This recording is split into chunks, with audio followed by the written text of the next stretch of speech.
Welcome back to another episode of Timeout with Makali. Today we are back live with another great show today, talking about week 3 of the NFL. My goodness, there was a lot of chaos, a lot of blocked field goals, a lot of game winners, a lot of crazy things that happened in the NFL this week. The Eagles pulled off a miracle comeback. Isaiah Rodgers had probably one of the greatest games I've ever seen a defensive back play. Daniel Jones, Indiana Jones, is here. Daniel Jones, his resurgent career year is on the rise right now as the Colts are 3-0. And now we will later talk about the Ravens and Lions game. What's going on with the Ravens? 1-2. Wow. The Chiefs and the Giants. What's going on also in Kansas City and also with the Giants as well. Let's get in. Alrighty, the Eagles. We played the Rams, obviously, week 3 in the NFL, 1 o'clock game. Playing the first time, this is actually kind of interesting. This is the first time that the Eagles had played at home in the away jerseys, in the white and green jerseys. I actually kind of like the combination, to be honest, especially at home. We don't typically wear our away jerseys at home, but I actually quite enjoyed it, to be honest with you. I quite enjoyed it. But obviously, the Eagles won this game 33-26. At first, I got to start for this. Kevin Patolo continues to be a concern with this football team. He is not a good offensive coordinator. I've been saying it for the past 3 weeks. He is not a good offensive coordinator. He's not. Let me just say this. I don't think he's qualified enough to be an offensive coordinator in this league. Now, obviously, yes, the guy still has a job to do. He gets paid to do it. I don't want him to lose his job. But I just feel like the Eagles shouldn't have promoted this guy because he's never called NFL plays before. He's never done it before in his career, in his life. And not only that, the first half was unacceptable. The team had 33 passing yards, 33 total yards, They had 33 total yards in 2 quarters in the NFL, and they had 17 passing yards. Jalen Hurts had -1 passing yard in the second quarter. The play calling was once again trash. The offensive court, the structure once again was terrible. And thankfully, the defense played very well in the red zone because in all totality, honestly, the game could have been a blowout. If the Eagles defense didn't show up in the red zone, I think that this game could have been very much out of reach for the Eagles. Like I said, I just think that they just are playing. I feel like the Eagles are playing not to lose in these games and offensively with these games. And that's just something that like you don't want to do. You don't want to play, like you're trying not to lose in these games because you have so much firepower on the offense. Like you have an elite offensive line. You have A.J. Brown. You have Devontae Smith. And you have Saquon Barkley and Jalen Hurts. I don't understand why, the coaching staff is just saying, let's try not to lose this game, but come out more aggressive.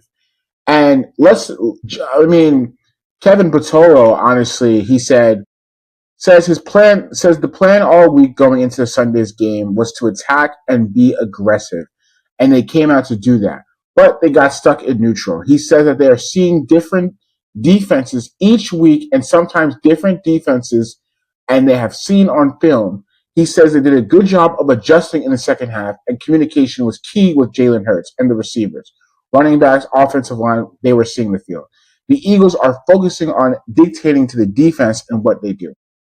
So what the hell are you doing all week? Obviously, there's going to be a different defense every week in the NFL. Like you're not playing the same defense every week. Duh. But like I feel like they're coming out so stale. I just feel like not only stale, but like so conservative. And I feel like Kevin Patolo is just relying too much on Saquon. He's just like, give the ball to Saquon, and hopefully he can, do his magic and make some 60-yard, 70-yard touchdown play that would. Obviously Saquon has the ability to do that, but he did that last year, and now teams are like, we're not going to allow him to run the ball. We're not going to allow him to beat us, right? I think Kevin Patolo is honestly relying too much on that, banking too much on Saquon just being a special running back, which obviously he is a special running back. I'm not saying he's not, but he's relying too much on that, and that's what's hindering the offense back. Because once again, I believe that in the NFL, you can win without a running game. We've seen teams do it. The Chiefs don't have a running game, and they've been able to win Super Bowls because of it. The Cowboys, they've been successful without a run. They've been good offensively without a run game. The Bengals have been good without a run game.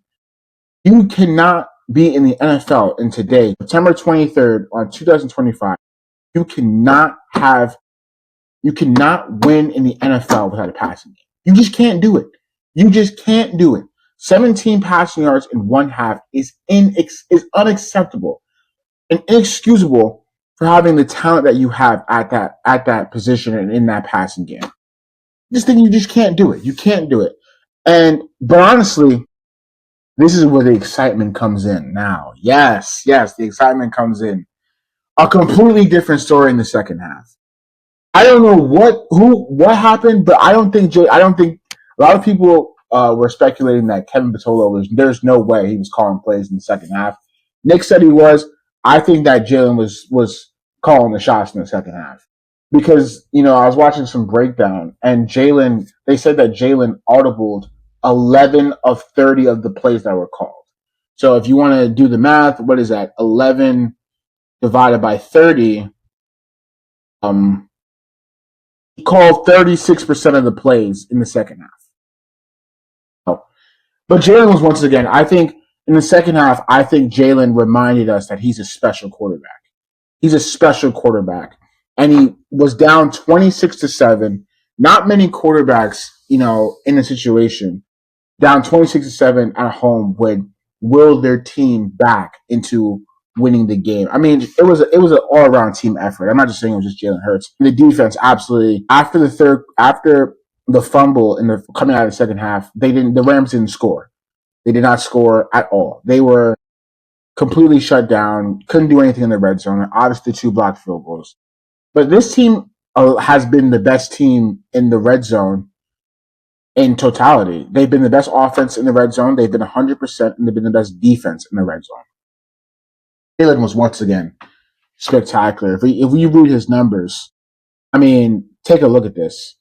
He was 226 passing yards. He had 131 in the third quarter, had 70 in the fourth quarter, and he had 4 touchdowns, 3 in the second half. And he led a game-winning 90-yard drive on 4th and goal, throwing the game-winning pass to Devontae Smith. I think he just reminded everybody that he's a special quarterback. He's a special quarterback and an elite quarterback because not many quarterbacks can do that, down 26-7 and still will his team back to win the game and take the lead. He's just my quarterback, man.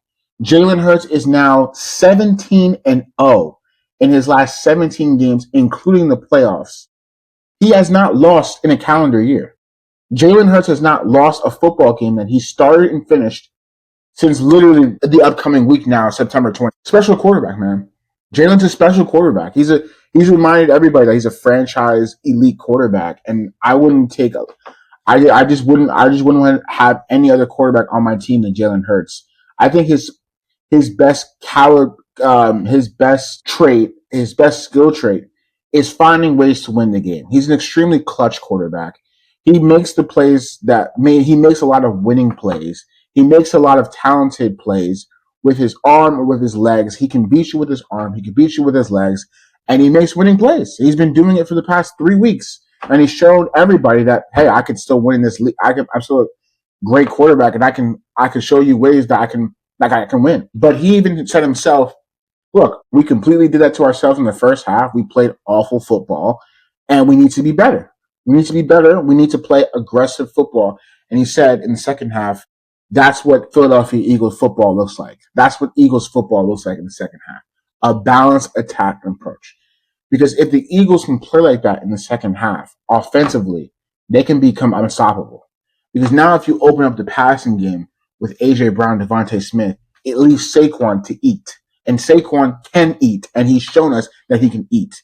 Because once you implement the passing game, Saquon's going to eat. We know he's going to eat. So we can't just rely on the run game, run game, run game, run game, run game every play. We have to pass the ball to do that. And I do think that we can do that because like this team is. I think this team can become virtually unstoppable if they play that in the second half every game. Every game, I think it can happen. So also want to also talk about it. Jordan Davis, man. Jordan Davis had one of the most dominant performances I have ever seen. Probably is not the best game I've ever seen interior nose tackle, defensive tackle play. I just want to read you off his stats. Jordan Davis had one turnover on down run stop that he had, two blocked field goals, one that was returned for a touchdown, 5 tackles, 1 sack, 1 tackle for loss, and 1 quarterback hit. Shout out to Jordan Davis, man. I mean, first of all, I want to show the clip.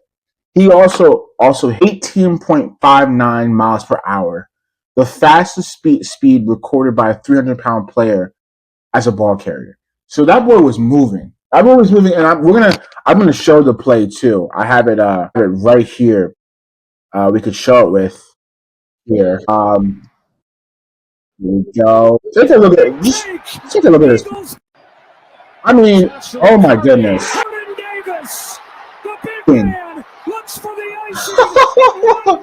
Look how he was moving. I actually have a funny story about this play too. When this was happening, Jalen just showed like even killed, man. Just take a look. Just take a look at how he was moving. We go back to it again. I just want to play it one more time. Blocks it, takes the ball, and just runs all the way to the crib. Look how. Oh my God, there was nobody that was catching him, man. Nobody. Yes. I should have a funny story about the play too. Um, so I'm literally sitting in my dorm room, right? I'm literally just like, as the Rams were getting to field goal range, I'm like, a loss is a loss. We're 2-1. The sky's not falling. I'm like, there's a lot of encouraging signs with the offense, how we played in the second half. I'm like, it's cool. It's whatever. It's some encouraging signs, but we need to start off fast if we don't want to put ourselves in this hole. So I'm sitting here thinking nothing. I'm like unconscious because I think the Rams are gonna win. And then he blocks the field goal. I get up. I'm like, oh, let's go. Let's fucking go. We do this shit. Let's go. Let's go. Let's go. I'm screaming at the top of my lungs, black out. I literally legit black out. I didn't even know. I can't even remember what I was saying. I still don't remember what I was saying. And I come back, I look at the TV. It says 33-26. I said, wait, how did they score? I said, wait, what happened? How did they score? What happened? Why did they? How did they score? And I looked what happened afterwards, and he ran to the crib, and I was even going crazier. Man, Jordan Davis, he saved the Eagles. He had 2 blocked field goals, man. I mean, a lot of people are going to also say that, man, the Eagles are literally the 24 Chiefs. They're 24.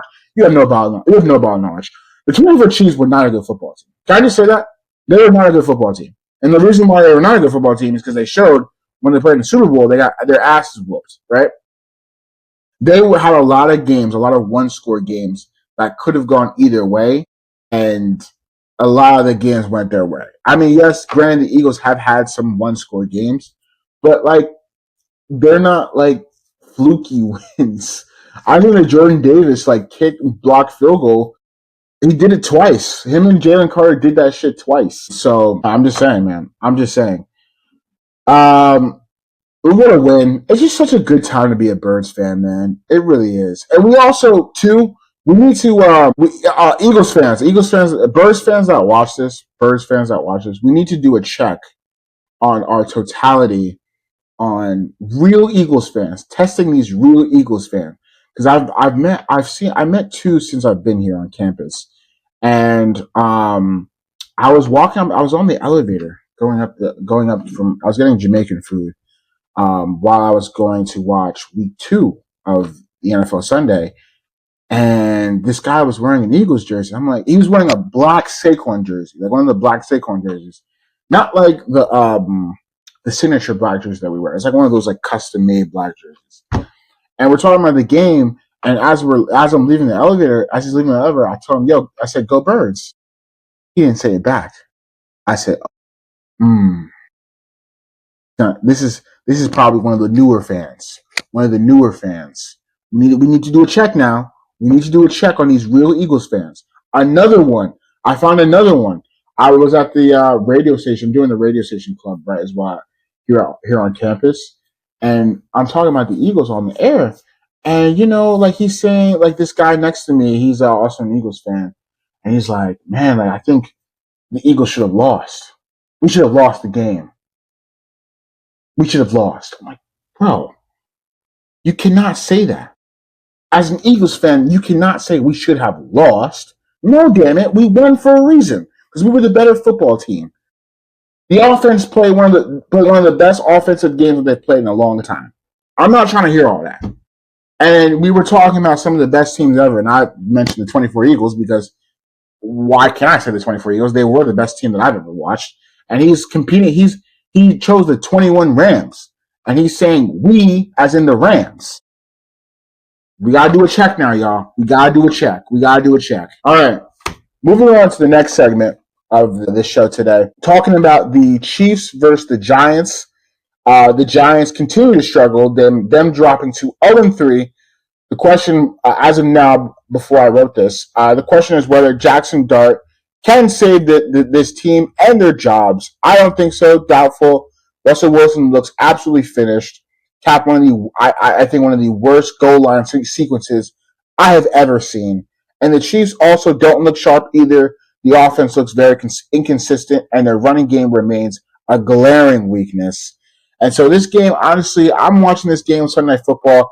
It was a very, very ugly football game offensively for both these teams. It does not show an indication on how both these defenses looked because both offenses played like crap. I'm just going to call it. I think Russ is finished. I think his career is done, honestly. And that's no shade to him on saying he's not a good quarterback. He's a Hall of Fame quarterback for sure. He's going to be in Canton.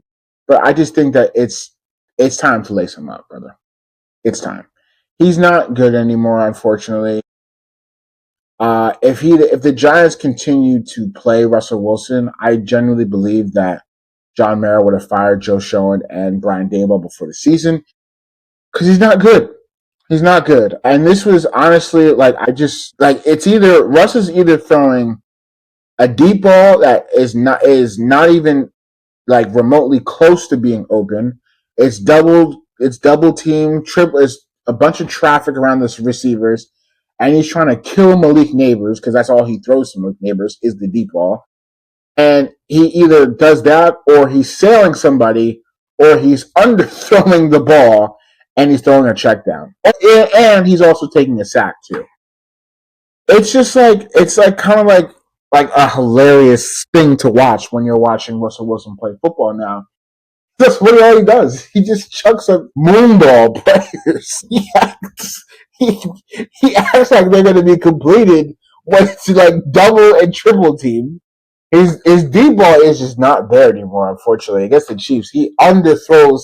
He either underthrows them or he's sailing receivers, and he's not athletic anymore, unfortunately. And he's either doing that, checking the ball down, or taking a sack. And their offense looks putrid. So, yeah, I mean, maybe the Cowboys defense also might be trash too because Russ lit them up, and so did Caleb Williams. So that could be a thing, right? Dude, wow. I mean, I have a video right here of Russ playing I have it right here. It was honestly one of the funniest sequences I think I've ever seen in my life as watching a football fan. Look look what he does on first goal. Throws it out of bounds. No one is there. Flag. And then, I don't know what Brian Daboll was thinking running a quarterback draw with Russ at 36 years old, and then he just completely just throws it to no one right here. And this is the funniest play. He just throws it. It's fourth goal. Look at this. Fourth and goal. It's fourth and goal, right? It's fourth and goal. My gosh. Oh my gosh. It's fourth and goal. And his explanation with this in the post game, they asked him, they're like, yo, Russ, what were you thinking? What was your thought process on the fourth down and goal? He said, I was just trying to get to Theo Johnson. The ball just sailed for me.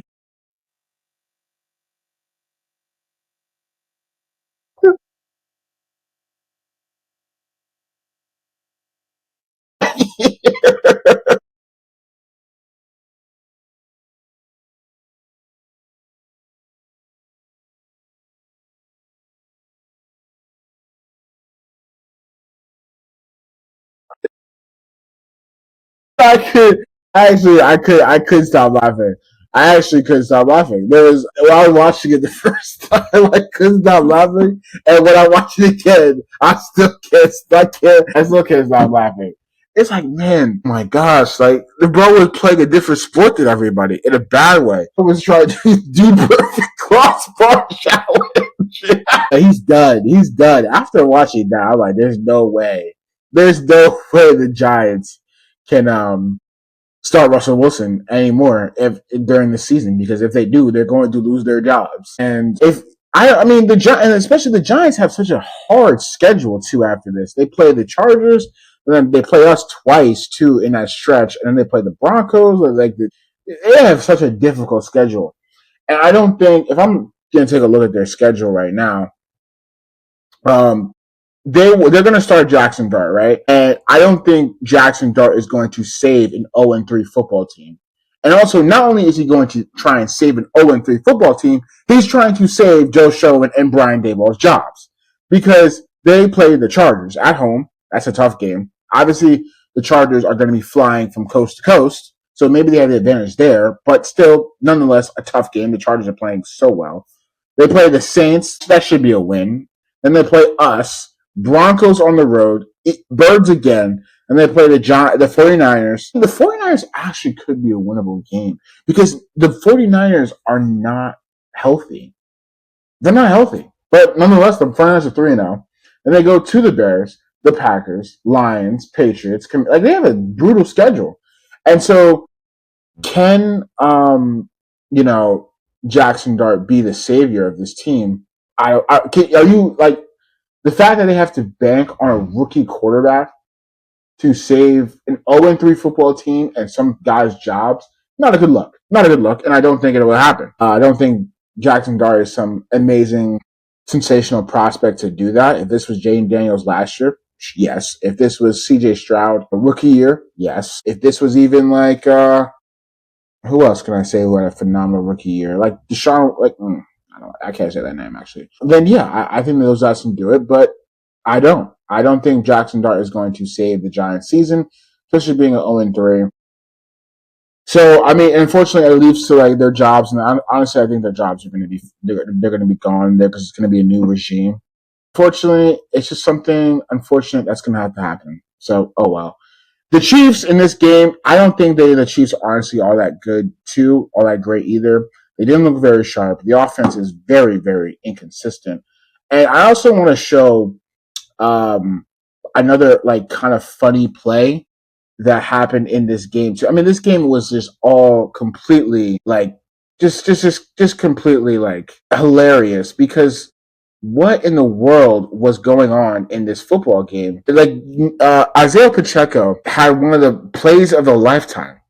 Plays of a lifetime in this game. He actually ran backwards. He ran his route backwards. It was just like I couldn't believe it. I actually couldn't believe it.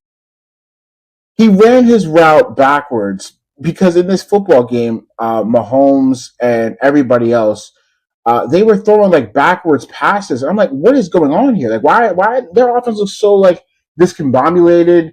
They're so inconsistent. The receivers, like, they're not getting open. I mean, take a look at this play, y'all. Take a look at this. Take a look at this, man. I couldn't believe it. I couldn't believe it. Look at Isaiah Pacheco in this play. So Mahomes is expecting Pacheco to be right here, obviously. Like he's expecting him to be right here so he can run here.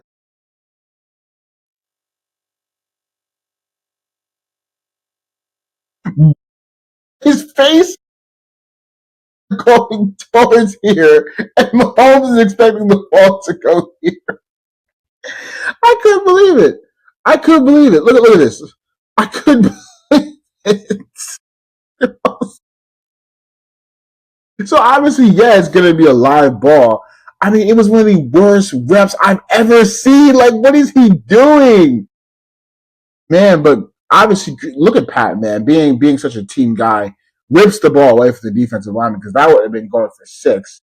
I mean, shout out to Isaiah Pacheco for going to Rutgers and being one of the few Rutgers players to win multiple Super Bowls and whatnot. But I think he's a terrible running back, man. He's just not good.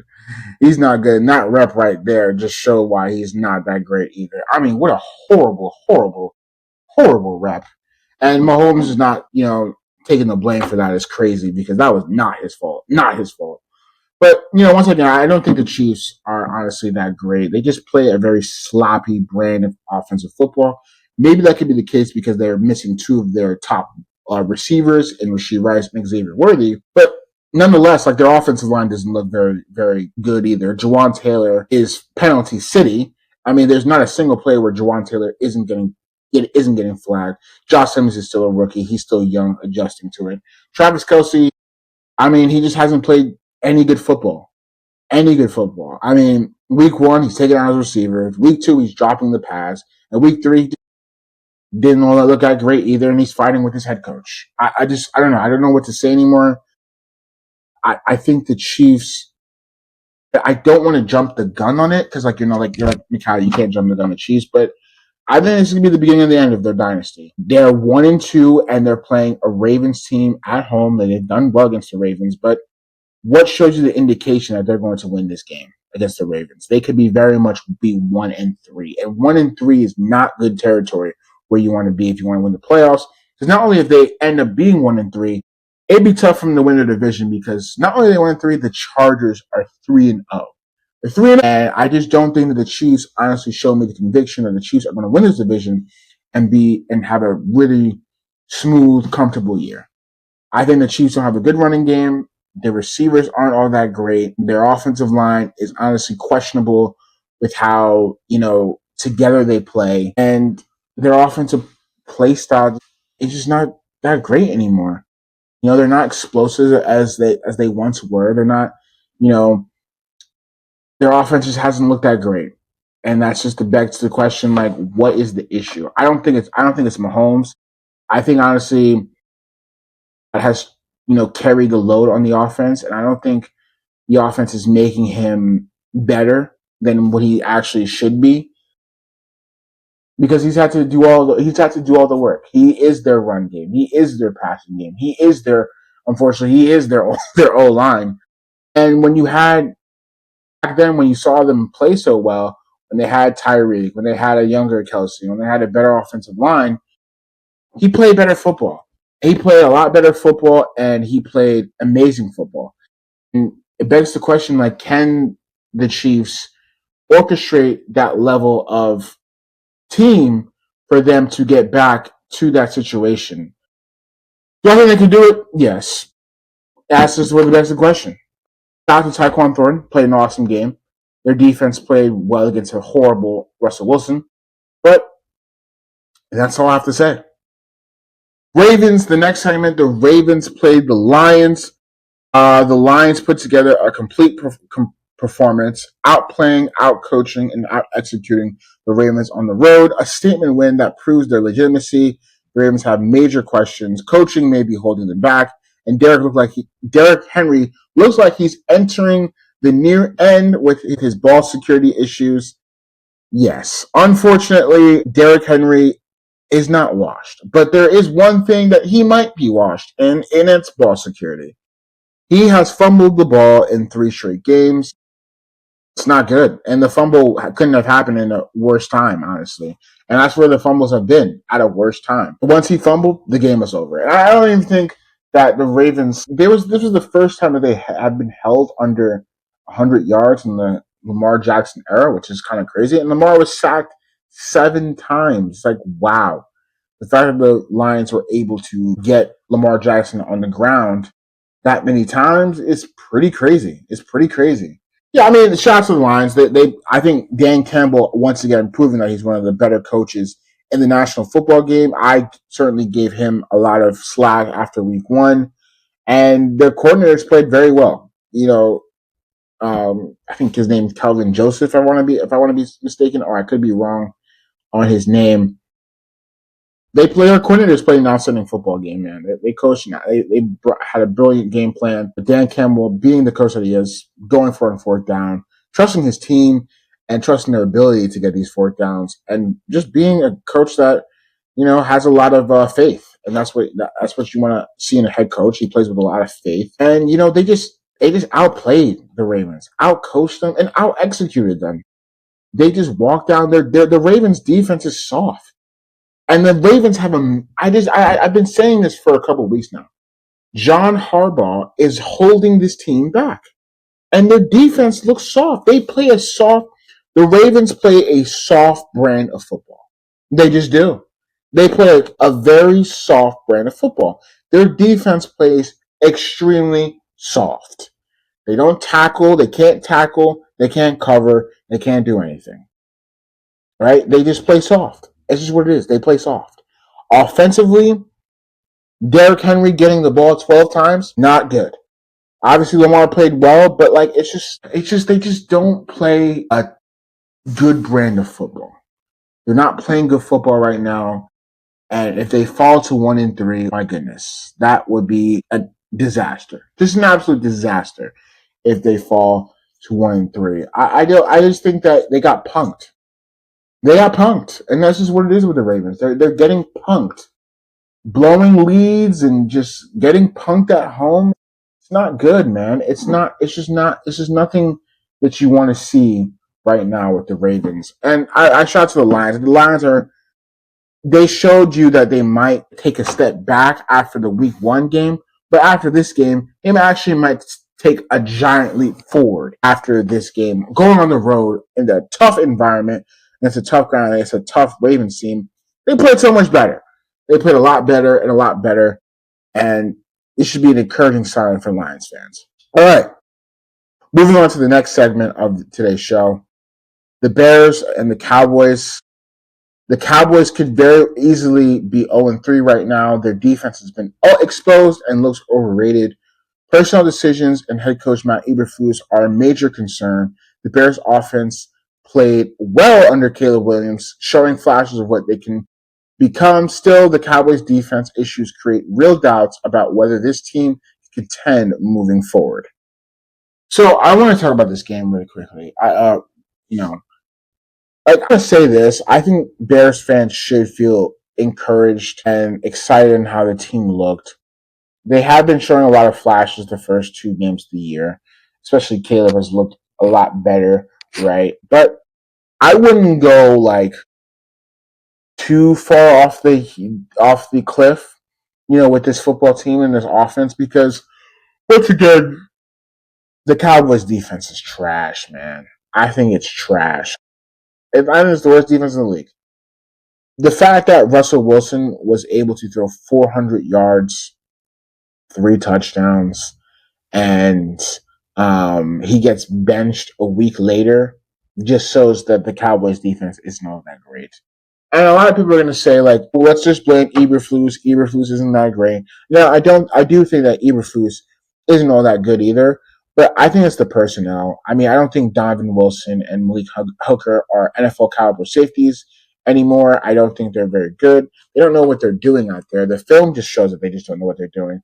Trayvon Diggs is honestly not that great as an NFL cornerback anymore.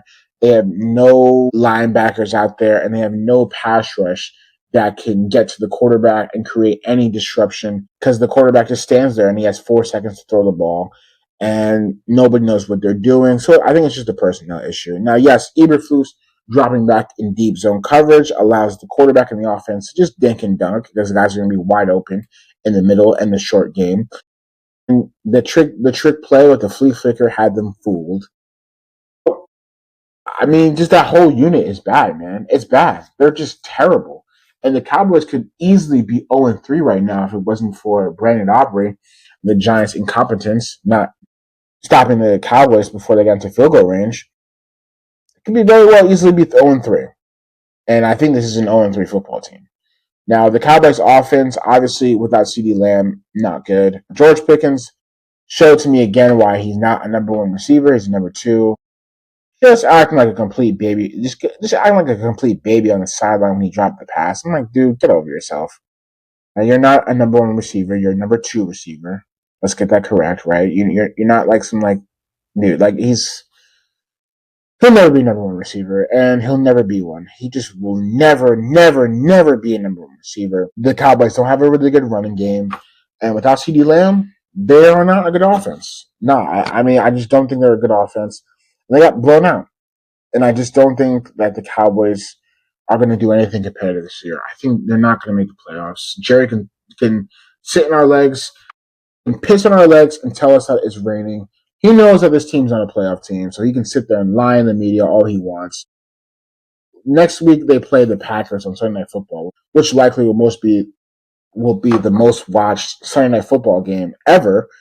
I'm not doing a tribute for Micah Parsons' is Bush League. It's just Bush League, and they're gonna get blown out. Then they play the Jets. Could be a winnable game. Panthers. Bryce Young might torch that defense. Commanders might torch that defense. Bo Nix might torch that defense. The Cardinals might torch that defense. Geno Smith might torch that defense. It's not good, man. It's not good at all. It's not good. It's not good, man. I just don't think that the Cowboys are going to do anything special this year. I think they're going to be competitive enough to win some football games, but I just don't think that the Cowboys are all that great. Now, it's cool for the Bears to get their first win. It's cool for Ben Johnson to get his first win as a head coach, but I wouldn't come out this game thinking like we're going to be some unstoppable force on offense because the Cowboys defense isn't very good. It's not. And boy, do I like it a lot. And this is why they probably shouldn't have traded Micah Parsons. You should have signed him when you had the chance, but you didn't. So this is when that didn't happen. This is what you get. All right, moving on to the final segment of the show today. I'm obviously repping my Rutgers shirt, the Scarlet Knight on his horse. Shout out to RU, man. RU, rah, rah. The blackout game was obviously so cool to watch, man. It was one of the top experiences that I've ever been to at a football game, especially college football. I'm just hoping that Rutgers is able to become a good football program, a really good football program, because the game, what they do for the presentation of the black guy is one of the most underrated atmospheres in college football.